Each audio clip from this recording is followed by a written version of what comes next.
The show is here. Yo, our mission is clear. It's time to change healthcare. Have no fear. Today is the day. This is the hour. Together, you know we've got the power. Drop the silos. We're all the same team. Patients, docs, nurses, tech, and marketing. How can anyone be satisfied with the way things have always been? Yeah, we've tried. So join us now. Join the revolution. Digital health is the evolution. Status quo, more like status no. Yeah, this is the healthcare rap. Y'all come on, let's go.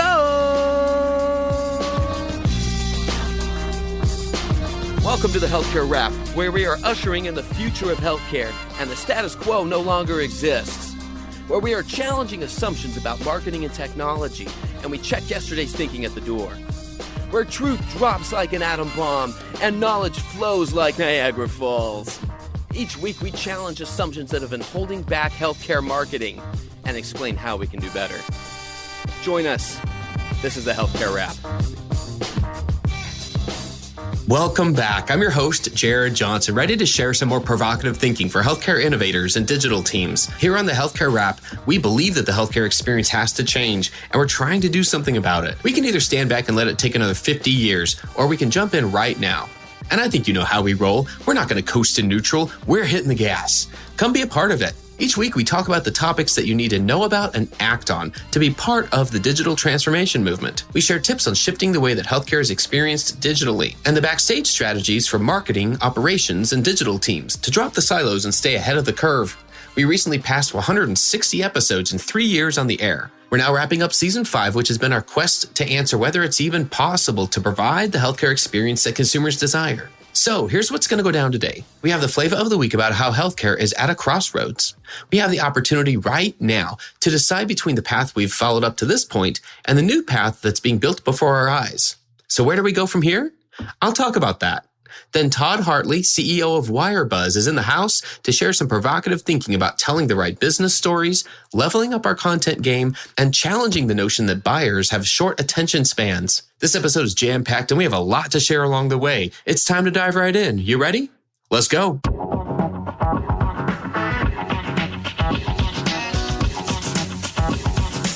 Flava of the week.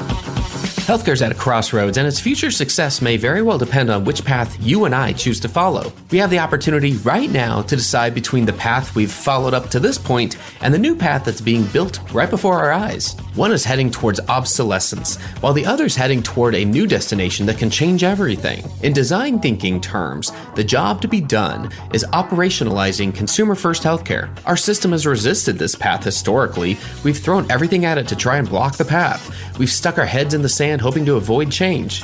If we didn't know better, we might think that our organizations prefer living in a world where consumers don't have the power to make the choices to be healthier and more well. Consumer-first healthcare sounds great, but how will we get there? By opening up our views and our conversations from here on out. We can't put consumers at the center of our thinking until we understand their entire journey. Not just the portion of the journey where they pull into the parking lot at a clinic or download an app. I mean the entire journey. Everything else stems from putting the consumer in the center of the design process. Each of us has to understand the big picture first. Then we can turn back to our day-to-day jobs and bring unquestionable value because we're helping improve an experience for somebody. What's our part, you ask? If your job has any marketing responsibilities, your part is to be an evangelist for the consumer.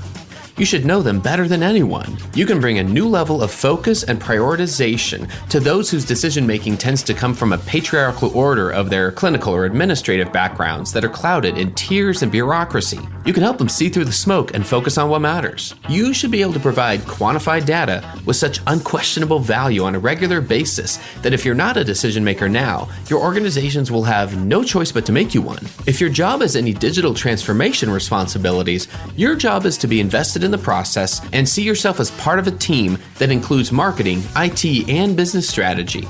You're not just building things or maintaining things. You're implementing tools and connecting data in order to provide moments of delight along a consumer's journey. Big difference. This has been one of the most taxing, challenging periods our industry has ever experienced. But in between the tsunami, we saw glimpses of what the future will look like. To some, it's intimidating. To innovators like you and me, it's invigorating. And now it's our obligation to pick up the torch and create the vision for everyone else to see, to hold the standard high so others can overcome their exhaustion and frustration and rally around it, so we can build a better healthcare system, better than sick care. Hospitals will have their part, but they won't always be at the center, and we should celebrate that. You choose, either marketing backward or marketing forward, either digital obsolescence or digital transformation, either consumer lip service or consumer first. You're tired, but we want you to be proud. Hold your head high and know what's coming. The future's bright, and you'll be a part of it. And that's the Flava of the Week.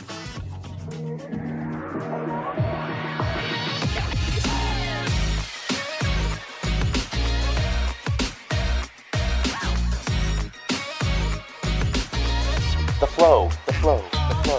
Okay, listeners, check this out. Rarely do we have this amount of energy going on the podcast. I mean, we like to bring you some seriously energetic folks, but I'm especially glad to tee this one up for you. I've got Todd Hartley in the house. Todd's the CEO of WireBuzz. Let me tell you a little bit about him. Todd and I have the benefit of both residing in the Valley of the Sun. It's a lot of fun. Well, maybe not this time of year, Todd. We can get into that. I don't know if this wrecks your golf game or not or whatever when it's 197 degrees outside, that kind of thing. But listeners, you got to know Todd. Todd's the rock star of remote selling, video marketing, and sales optimization. He's one of Tony Robbins' Business Mastery faculty speakers. He's trained each of Tony's 74 businesses how to sell remotely. Think about that. Todd delivers high-octane keynotes all over the world. He's spoken in front of thousands of people. There are things that you would think would make him nervous, but he doesn't get nervous in the same way because he is prepared for these types of speeches.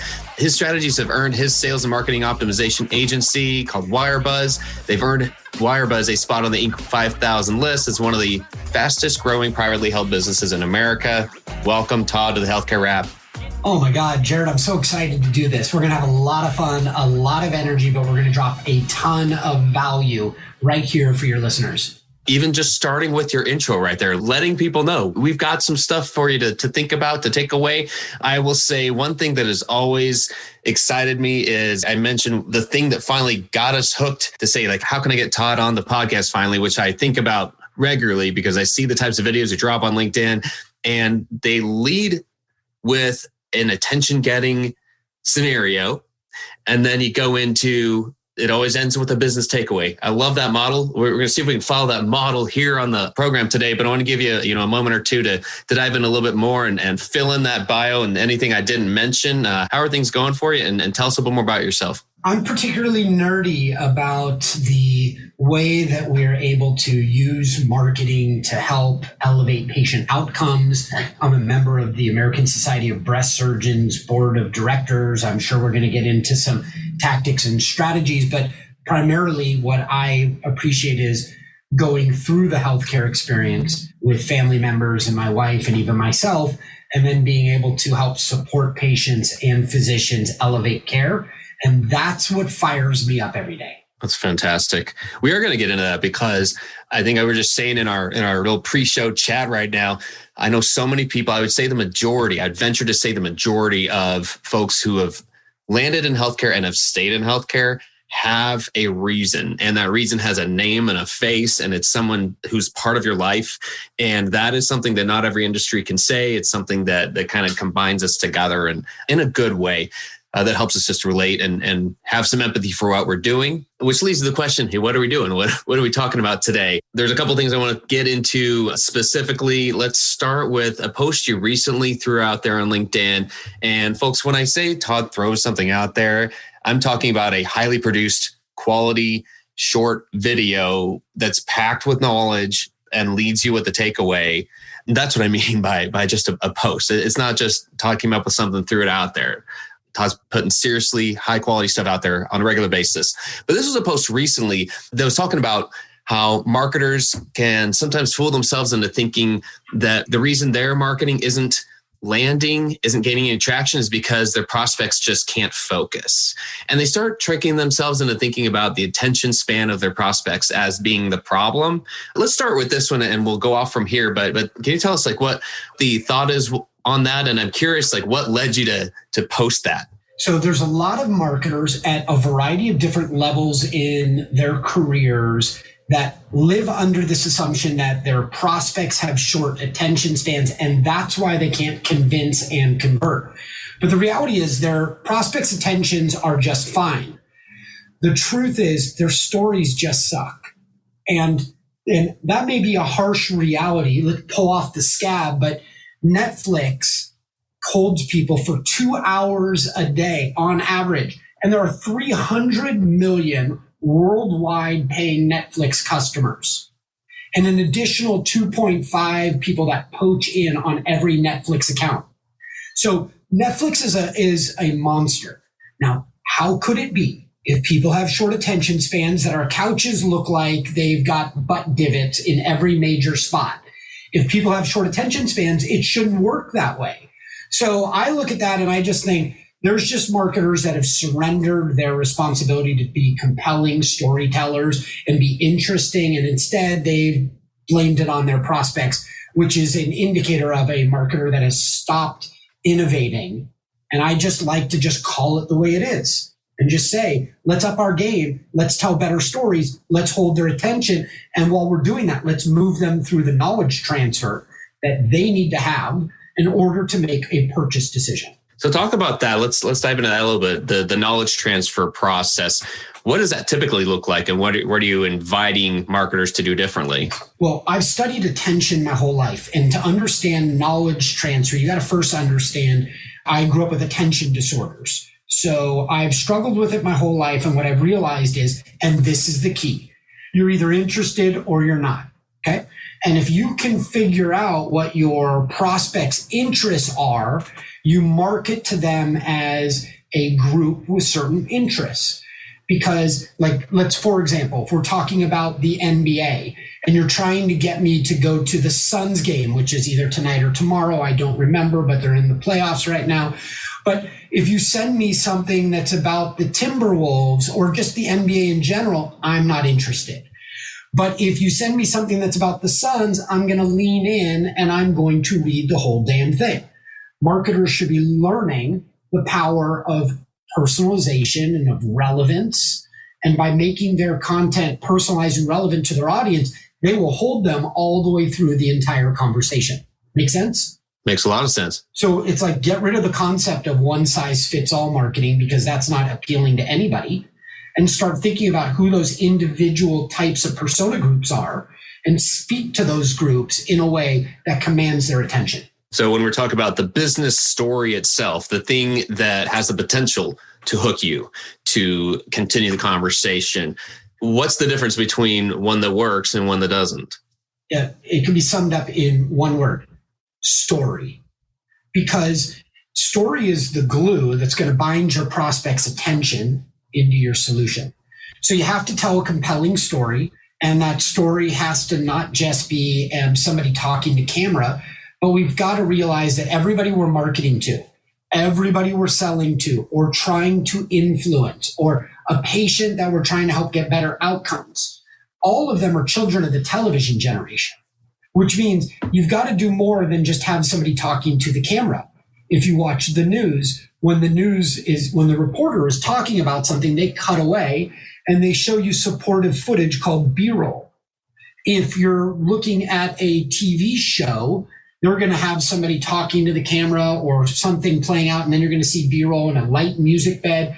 Marketers need to be incorporating all of the bells and whistles that storytellers in the television medium have done, and then bring that into their business, because people are 4 times more likely to watch video than to read text on the page. And when they're done watching, they're 85% more likely to buy. So all we're doing is optimizing the way that we transfer knowledge, and people will process the information, remember it, retain it, and share it with other people at a significantly higher rate if you do those stories in video compared to text and images. And text and images are supportive. They play an important role, but the bulk of the knowledge transfer happens with video.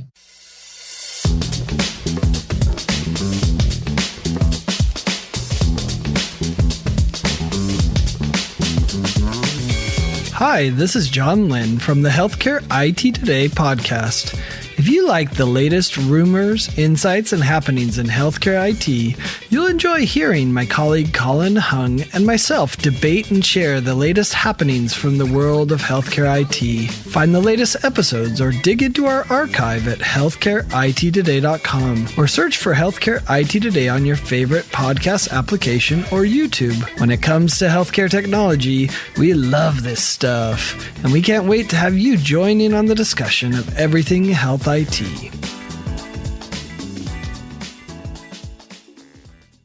Hey, this is Scott Burgess from Healthcare 360, the fair and balanced healthcare podcast exploring everything you wish you knew about healthcare but don't.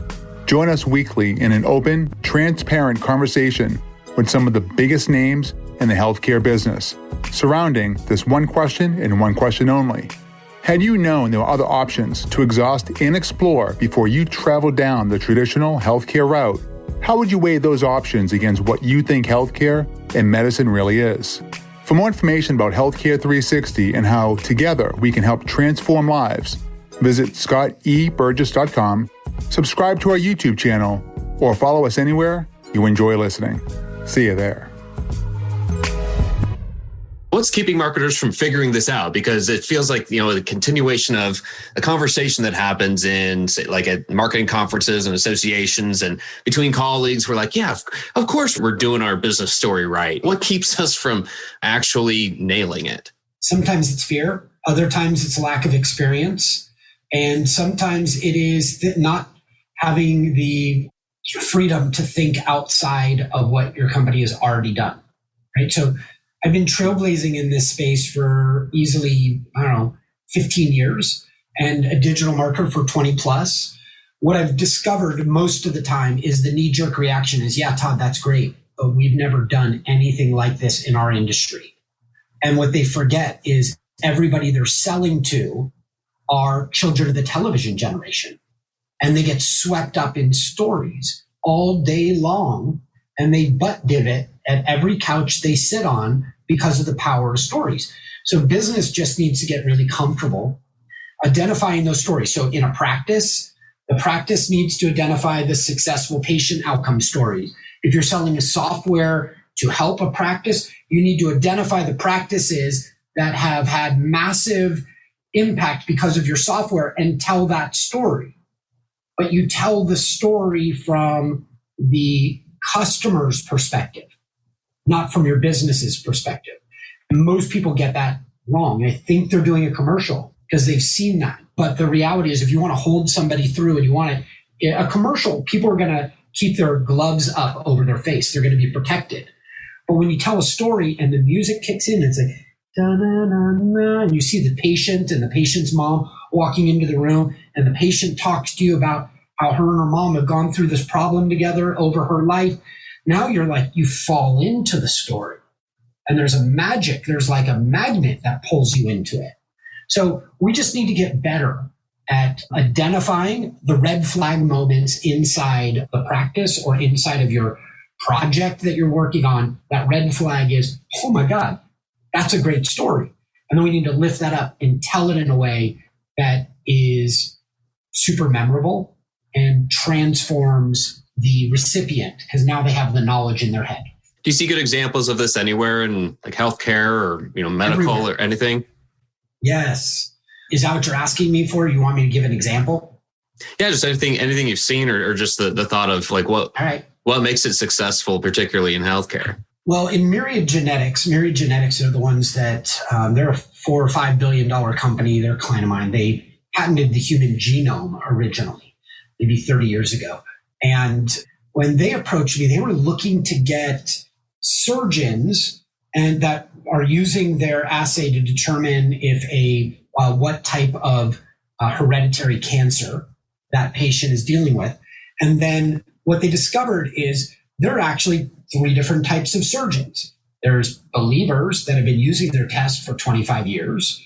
There's dabblers that order occasionally. And then there's non-believers that don't order their test at all. They're all surgeons, but they all have different needs, pain, frustrations. So you got to tell the story differently to each one. And after we did that, they had their highest revenue in 14 years. Now, all the salesperson had to do was identify who they were selling to, which type of persona group, and then move that person down through their own rabbit hole. Because nowadays, we don't see salespeople face to face, like they don't come into practices, and most selling is remote.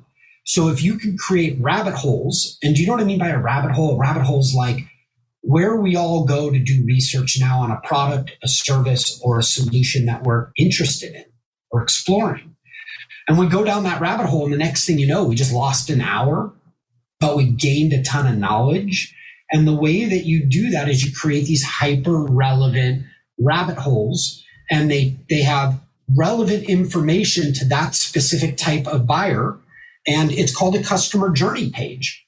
You move them through the customer journey page with limited text, and then the videos on those pages are all the epiphany breakthrough stories that buyer, a potential buyer, needs to know like you know and believe like you believe the salesperson in order for a purchase to become a no-brainer. Once you've done that, you bring them through the rabbit hole and you provide the right information, really buying becomes easy. Oh gosh, I love this because I mean, it does, like it makes sense. And to be able to really dive down and see, this is one of those things you can't just skip by, check a box and do a one and done, set it and forget it. Like all those things, which we have to be careful. I'm saying we as in terms of marketers in particular, sure. We are notorious for moving on to the next bright, shiny object and either leaving something behind or just not doing it as thoroughly as we need, when those are usually the things that lead to either sale or one way or the other, successful business, one way or the other.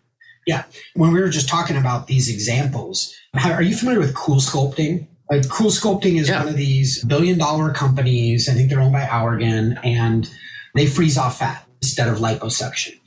And Cool Sculpting, when they approached us, we discovered that they had a one-size-fits-all, but they were actually selling to 3 different types of customers.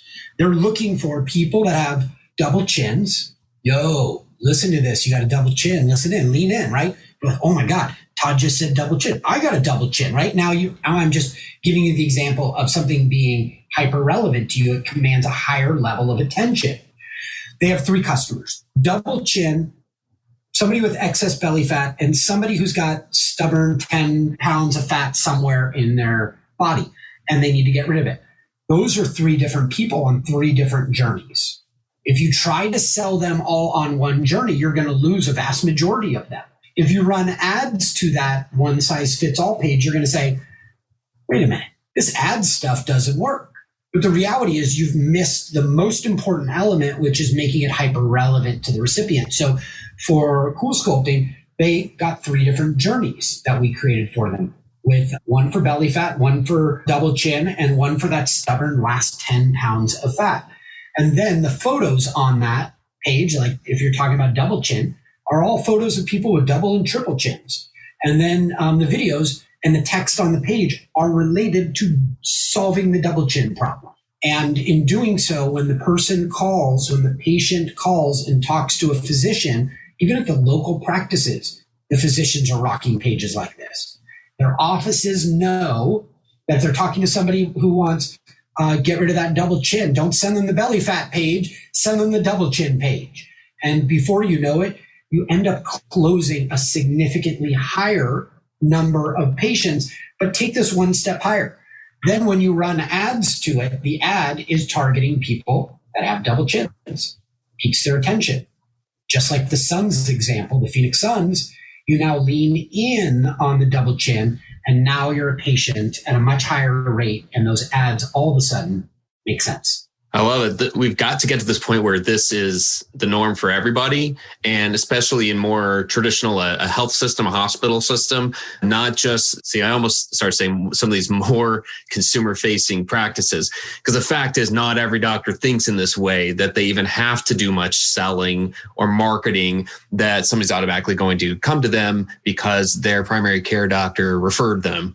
And part of this is helping us all understand across the whole spectrum of healthcare, whether you're the provider, you're somebody in the practice, whether you're trying to sell into that practice, we all have to understand what's happening with healthcare itself and how it is more consumer focused.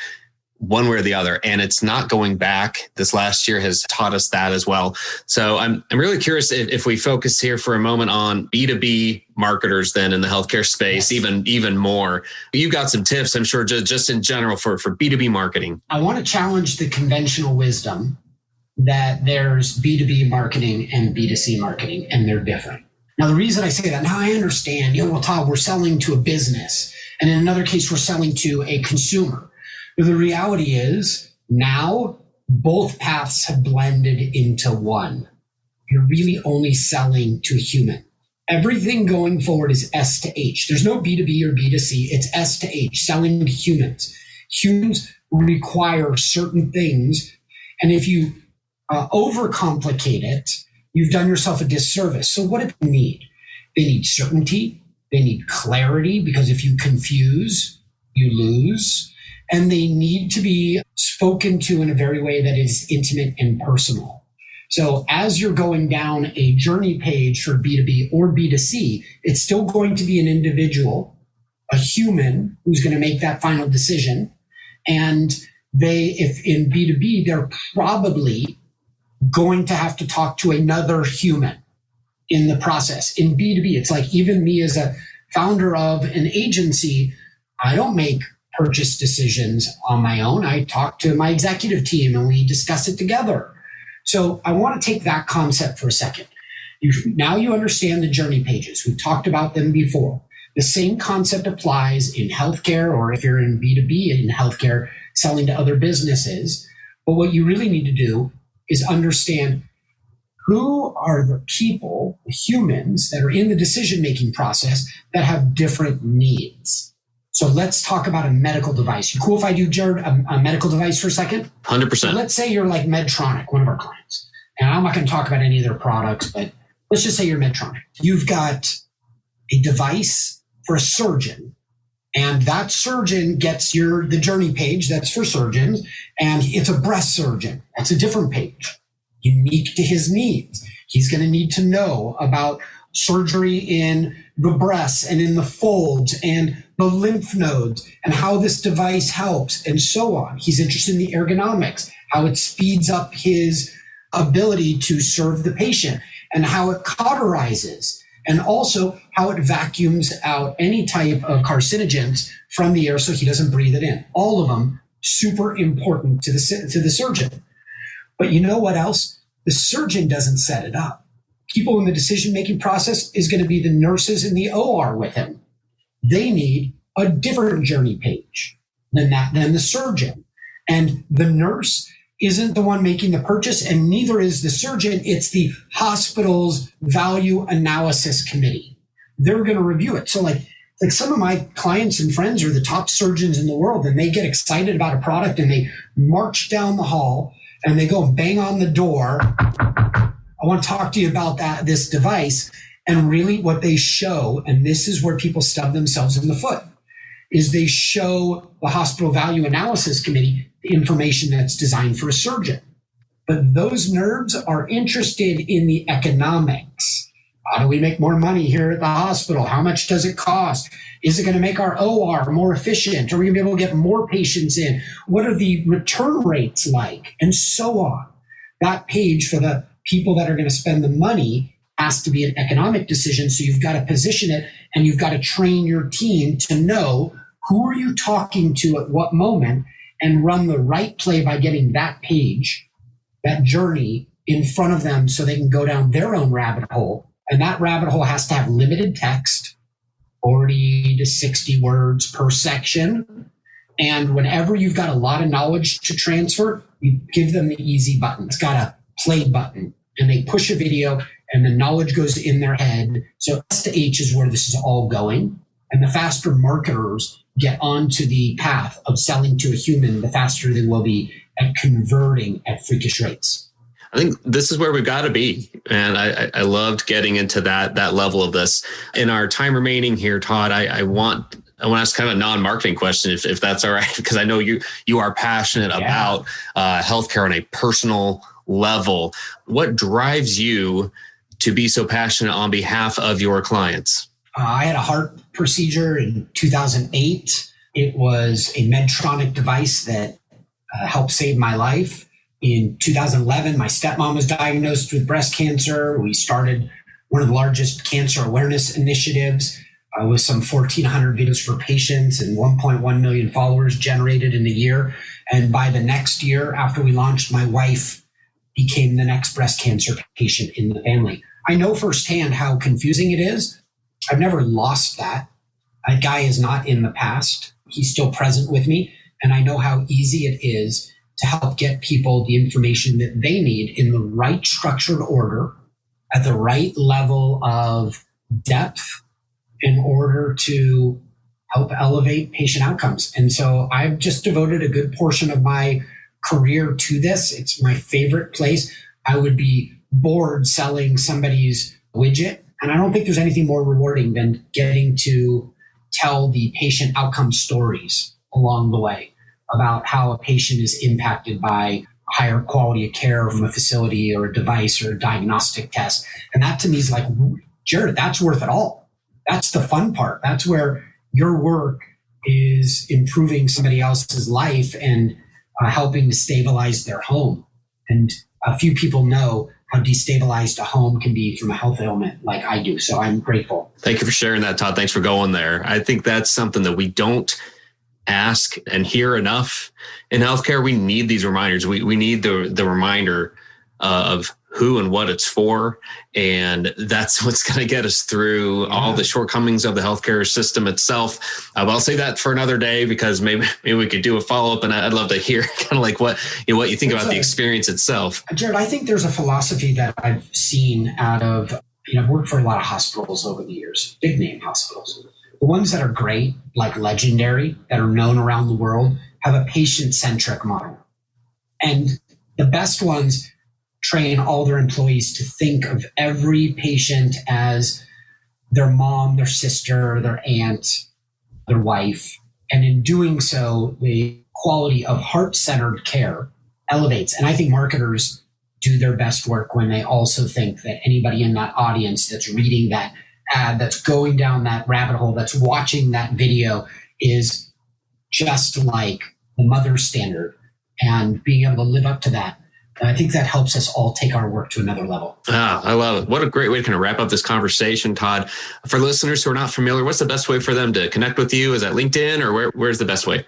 Yeah, LinkedIn's a great place. As Judd said, I try to drop knowledge bombs throughout the week. I've got a Toddcast, Video Marketing Mastery. We're on like episode 400 and something. And toddhartley.com or WireBuzz, my agency, is a great place, wirebuzz.com. Well, thanks for giving us a few minutes and a ton to think about. I don't think anyone's going to disagree that we gave them a lot to think about, and they're going to be thinking for a long time about how to improve in some of these areas. And I expect to see results based on that. And hopefully we'll hear from some of our listeners on, hey, something in particular, they tried it and they saw something improve as a result. So always hope that happens. Hey, incidentally, before we say bye for now, anytime we speak to people intimately, we get better results. And marketing that speaks to people as an intimate patient or somebody in a group and they know them well, you'll just get much better results every time. Yeah. So true. So true. Man, thanks again for giving us the time, and best of luck in everything you're doing, Todd. Thank you, Jared. Ed Marks here with Digital Voices, the only podcast for chief digital officers across all of healthcare and life sciences. Digital Voices is about the voice of the patient, the provider, the payer, pharma, big tech, retail, public health, really any part of the healthcare and life sciences ecosystem. That's the digital voice we want to capture as we learn and break barriers across the entire spectrum. Join us weekly as we drop our pod. Thanks so much to Todd, and thank you for listening. We hope you found some value in this conversation, and if you did, could you please subscribe and tell your friends and colleagues about this podcast? Healthcare Rap is a member of the Shift.Health Content Network. If you enjoyed this podcast, you're going to love the other shows in the Shift.Health Content Network. And don't forget to subscribe to the Shift.Health YouTube channel, featuring Season 2 of Now What? Go check it out at Shift.Health. It's all free and available on demand. Until next time, keep marketing forward. Thanks, and that's a wrap.